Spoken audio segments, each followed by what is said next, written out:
Dapatan kajian terkini Jabatan Perangkan Malaysia menunjukkan penduduk Malaysia memperuntukkan purata 5 jam 12 minit daripada masa harian bagi kerja domestik dan kerja penjagaan tidak berbayar. Menurut Ketua Perangkawan Malaysia, Datuk Seri Dr. Muhammad Uzair Mahidin, berdasarkan dapatan Survey Indikator Isi Rumah Nasional NHIS 2025, individu berusia 45 hingga 54 tahun memperuntukkan masa paling tinggi untuk kerja tidak berbayar iaitu 5 jam 43 minit sehari.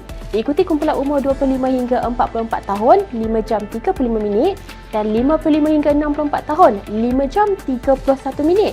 Individu berumur 15 hingga 24 tahun pula memperuntukkan masa paling rendah iaitu 3 jam 53 minit sehari.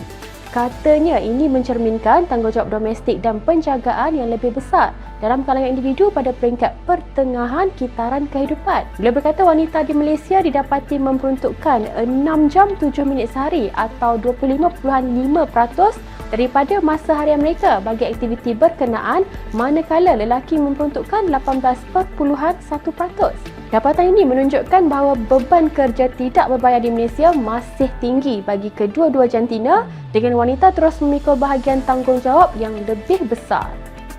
Sementara itu, seorang calon CJ Pelajaran Malaysia SPM antara 195 individu yang ditahan Agensi Anti-Dadah Kebangsaan AADK Negeri Sembilan dalam operasi perdana yang dijalankan di beberapa daerah di negeri itu selama 3 hari berakhir semalam.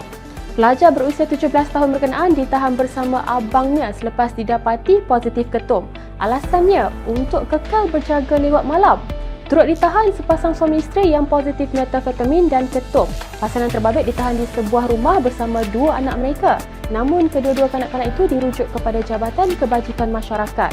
Seorang wanita 44 tahun turut ditahan selepas positif syabu ketika bersama anaknya yang berusia setahun. Dalam operasi sama, seorang lelaki etnik Rohingya berusia 40-an ditahan selepas didapati memiliki bekalan dicaki dadah jenis morfin seberat 2.62 gram. 4 warga asing dari Indonesia dan Myanmar turut ditahan dalam operasi ini dan diserahkan kepada pihak polis untuk tindakan lanjut di bawah Akta Dadah Berbahaya 1952. Operasi itu juga menumpaskan sarang penagih di Felda Palung Jempol selain menahan 39 individu yang gagal hadir jamin ke mahkamah. Masih dikenakan caj RM1 bila keluarkan duit di mesin pengeluaran wang automatik ATM Bank. Menteri Komunikasi Fahmi Fadzil meminta pengguna membuat aduan kepada Bank Negara jika perkara itu masih berlaku. Katanya tindakan susulan boleh diambil sekiranya terdapat bank yang gagal mematuhi pelaksanaan pengecualian fee berkenaan yang telah berkuat kuasa semalam. Pengecualian itu hanya terpakai kepada ATM yang dimiliki dan dikendalikan oleh bank yang menyertai rangkaian perkongsian ATM bagi membolehkan pelanggan mengeluarkan wang tunai tanpa dikenakan caj RM1. Namun ATM kendalian syarikat persendirian masih boleh mengenakan caj RM1. Jadi sebelum keluarkan duit, semak dulu sama ada ATM itu milik bank atau dikendalikan syarikat persendirian.